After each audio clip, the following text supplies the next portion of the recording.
What's up, family? This is Pastor Winford here for this week's Kingdom Keys for Impact. And this week we have started our series on building community. In week one, we talked about building a community that is centered in Christ. So we're using the three C's of Maple Avenue, as well as the book of Philippians, to talk about who we are and through the lens of Paul to the Philippians, what that means for us. So this week has been very interesting because one of the things that you experience as a teacher slash preacher is that anytime you give a message, you either have already lived it or you know very soon you're going to have to live it out.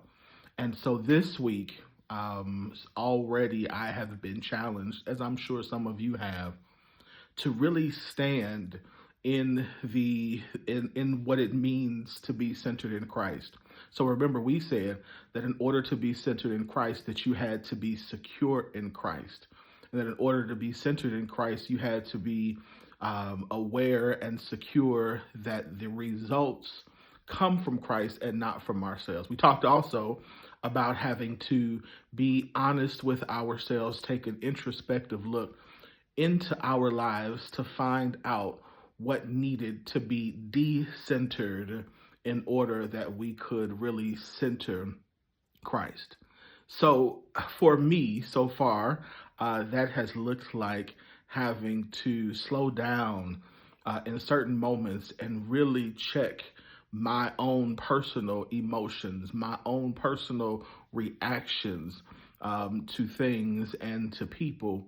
And so I have been having to live it out, as I'm sure that you have. You know, N.T. Wright says in his devotional on the book of Philippians, he talks about how one of the things that Paul is trying to get us to see, or to get us to get down to, he doesn't use that word, is that when we center Christ, that it's not something that is not something that just happens in our head, but what he says is that it should cause us to change our morals and the way that we live out our faith. And so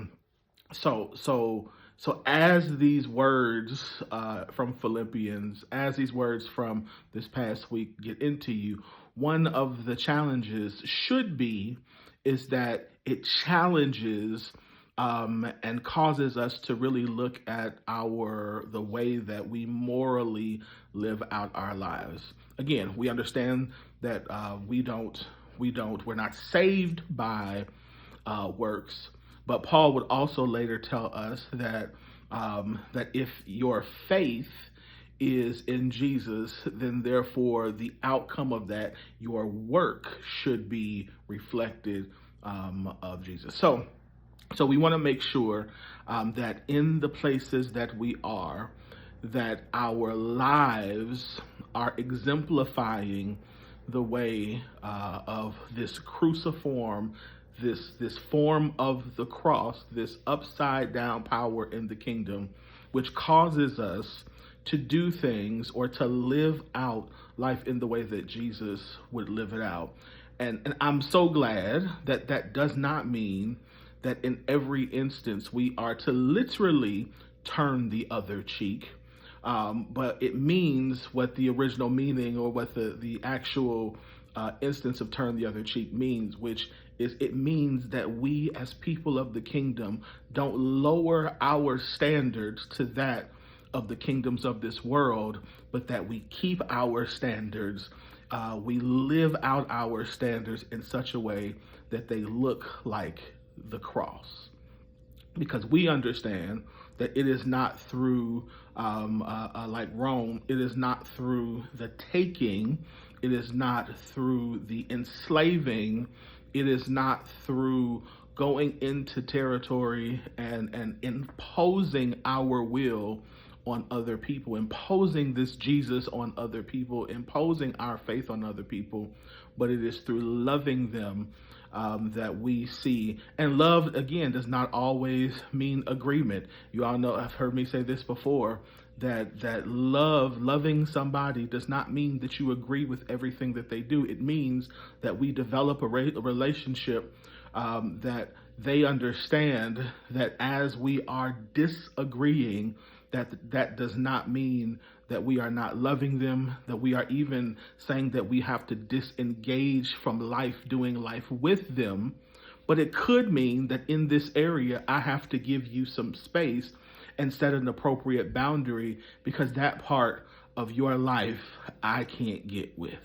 I can't be a part of. I can't, for my own sake and for my own health and for my own faith and for my own worth and family and sanity and money, I can't do that. So I think we have to really think through that, and we have to be okay with that, because again, this cruciform way of living is what we are called to do.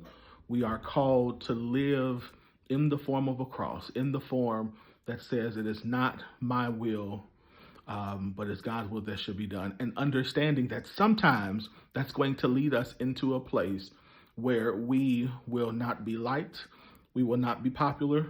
That will at times cause us to get into some sticky situations or into some trouble. But as Paul says, that even in that we rejoice. From prison, Paul says, I still rejoice. And I dealt with Sunday about the part that he talks about, that even though people are using Christ's name in a way to build themselves up, but after that he says that I know that because I am in prison for the sake of spreading the gospel, that it's going to work for my deliverance. And if you read the rest of the chapter, Paul then wrestles with the idea of even what deliverance looks like, because Paul goes into this idea to live as Christ, but to die as gain. So he's wrestling with this idea of that deliverance does not necessarily mean that I get freed from prison. It could mean, my deliverance could mean that I am entering into the presence of God. And so for Paul, as it should be for us, there is this trusting that whatever God is going to do in this moment, I'm going to be at peace with it, because I trust the plan of God for my life. So as you go through this day, as you go through the rest of this week, I hope that you land, that you remember that you trust the plan of God for your life, that you don't try to make things happen, that you don't spend your energy concerned about what others are doing, but that you trust the plan, that you, because you have centered Christ in your life, that your eyes are fixed. It says, my eyes are fixed on Jesus. And because my eyes are fixed on Jesus, then what Jesus says, I am going to do. And I trust that Jesus is going to bring the results that Jesus wants to bring in my life. All right, y'all. I hope this helps. Of course, make sure you hit the share button. And I hope you all are enjoying this series so far. I will see you Sunday for part 2 of this series, where we are building a called community. We're building a community that is called Maple Avenue. We are called to the core city of Holland. And so I'm excited to see what the Apostle Paul has to say for us through the 2nd chapter of Philippians, concerning what it means to be a community that is called. All right, I'll see y'all later.